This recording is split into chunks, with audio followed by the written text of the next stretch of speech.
ಇದೀಗ ಎಲ್ಲಾ ಕಡೆಯೂ ಕೂಡ ಭಾರಿ ಮಳೆ ಆಗ್ತಾ ಇದೆ. ಕಾರಣ ಏನು ಅಂತಂದ್ರೆ ಜೂನ್ ಆರಂಭದಲ್ಲೇ ಇಲ್ಲಿ ಸಿಕ್ಕಾಪಟ್ಟೆ ಮಳೆ ಆಗುತ್ತೆ ಅಂತ ಹೇಳಿ ಕೇಂದ್ರ ಹವಾಮಾನ ಇಲಾಖೆಯಿಂದ ವರದಿ ಬಂದಿತ್ತು, ಸೂಚನೆ ಕೂಡ ಬಂದಿತ್ತು. ಒಂದಷ್ಟು ಭಾಗಗಳಲ್ಲಿ, ಒಂದಷ್ಟು ಜಿಲ್ಲೆಗಳಲ್ಲಿ ರೆಡ್ ಅಲರ್ಟ್ ಕೂಡ ಈಗಾಗಲೇ ಘೋಷಣೆ ಮಾಡಲಾಗಿದೆ.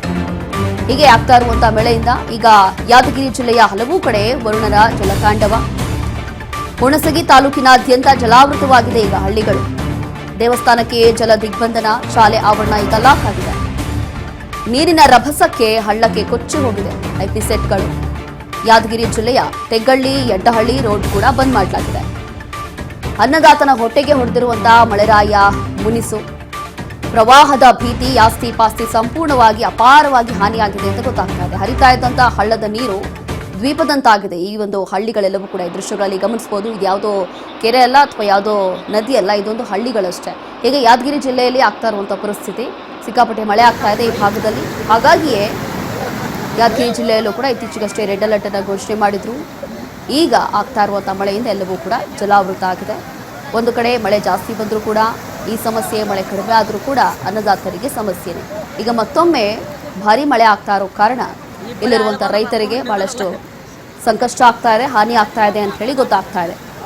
ಪ್ರವಾಹದ ರೀತಿಯಲ್ಲಿ ನೀರು ನುಗ್ತಾ ಇದೆ. ಈ ದೃಶ್ಯಗಳಲ್ಲಿ ಗಮನಿಸಬಹುದು. ತಡರಾತ್ರಿ ಕೂಡ ಗಾಳಿ, ಮಳೆ ಭಾರಿಯಾಗಿದೆ ಈ ಭಾಗದಲ್ಲಿ. ಹುಣಸಗಿ ತಾಲೂಕಿನಾದ್ಯಂತ ಸುತ್ತಮುತ್ತ ಇರುವಂತಹ ಹಳ್ಳಿಗಳೆಲ್ಲವೂ ಕೂಡ ಜಲಾವೃತ ಆಗಿದೆ. ದೃಶ್ಯಗಳಲ್ಲಿ ಗಮನಿಸ್ತಾ ಇದ್ದೀವಿ. ಒಂದು ಕಡೆ ದೇವಸ್ಥಾನವೂ ಕೂಡ ಲಾಕ್ ಮಾಡಿದ್ದಾರೆ, ಶಾಲೆ ಆವರಣವೂ ಕೂಡ ಲಾಕ್ ಮಾಡಿದ್ದಾರೆ. ಕಾರಣ ಏನು ಅಂತಂದ್ರೆ ಈ ಮಟ್ಟಕ್ಕೆ ನೀರು ತುಂಬೋಗ್ಬಿಟ್ಟಿದೆ, ನುಗ್ಬಿಟ್ಟಿದೆ ನೀರು.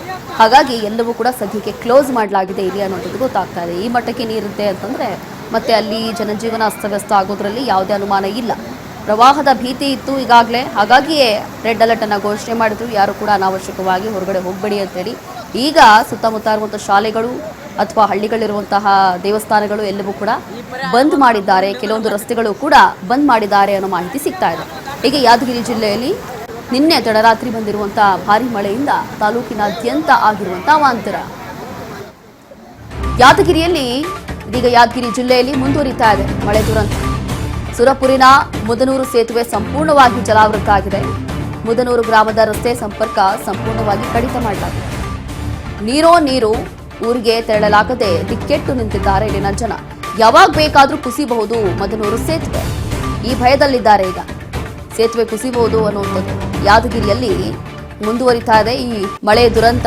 ಹಾಗಾಗಿ ಇಲ್ಲಿರುವಂತಹ ಸೇತುವೆ ಸಂಪೂರ್ಣವಾಗಿ ಜಲಾವೃತ ಆಗಿದೆ. ಯಾವ ಕ್ಷಣದಲ್ಲಿ ಬೇಕಾದರೂ ಕೂಡ ಕುಸಿಬಹುದು ಅನ್ನುವಂಥ ಭಯ. ಮುದನೂರು ಗ್ರಾಮದ ಸಂಪರ್ಕ ಮಾಡುವಂತ ರಸ್ತೆ ಕೂಡ ಕಡಿತ ಮಾಡಲಾಗಿದೆಯಂತೆ. ಈಗ ಸುರಪುರ ತಾಲೂಕು ಮುದನೂರಲ್ಲಿ ಆಗಿರುವಂತಹ ಪರಿಸ್ಥಿತಿ.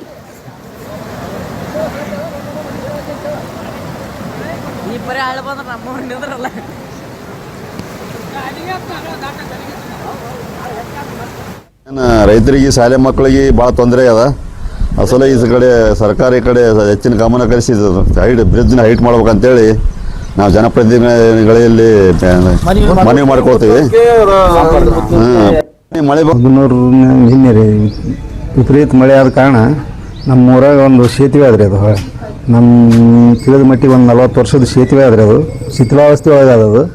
ನಿನ್ನೆ ಮಳೆ ಬಂದು ಏನಪ್ಪ ಅಂದ್ರೆ ಶಾಲೆ ಹುಡುಗರಿಗೆ, ಸಾರ್ವಜನಿಕರಿಗೆ ಎಲ್ಲರಿಗೆ ಭಾಳ ತೊಂದರೆ ಆಗೈತ್ರಿ. ಒಂದು 2-3 ತಾಸು ಕಟ್ ಮಾಡಿತ್ರಿ ಹಳ್ಳ.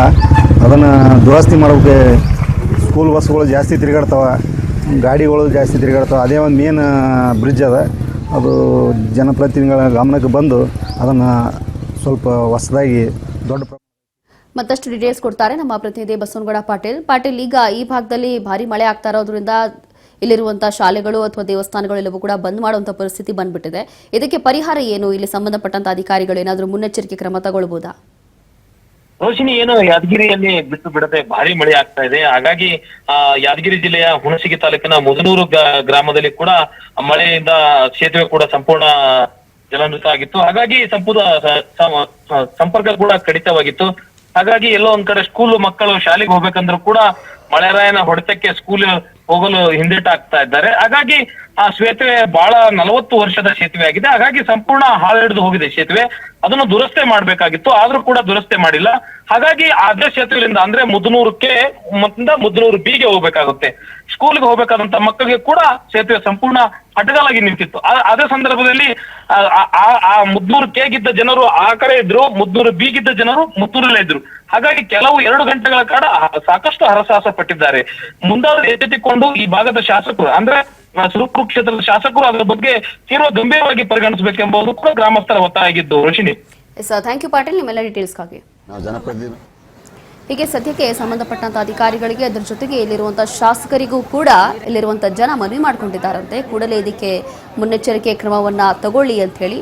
ಬಟ್ ಇದಕ್ಕೆ ಇಲ್ಲಿರುವಂತಹ ಲೋಕಲ್ MLA ಅಥವಾ ಶಾಸಕರು ಹೇಗೆ ರೆಸ್ಪಾನ್ಸ್ ಮಾಡ್ತಾರೆ ಅನ್ನೋಂಥದ್ದು ಗೊತ್ತಿಲ್ಲ.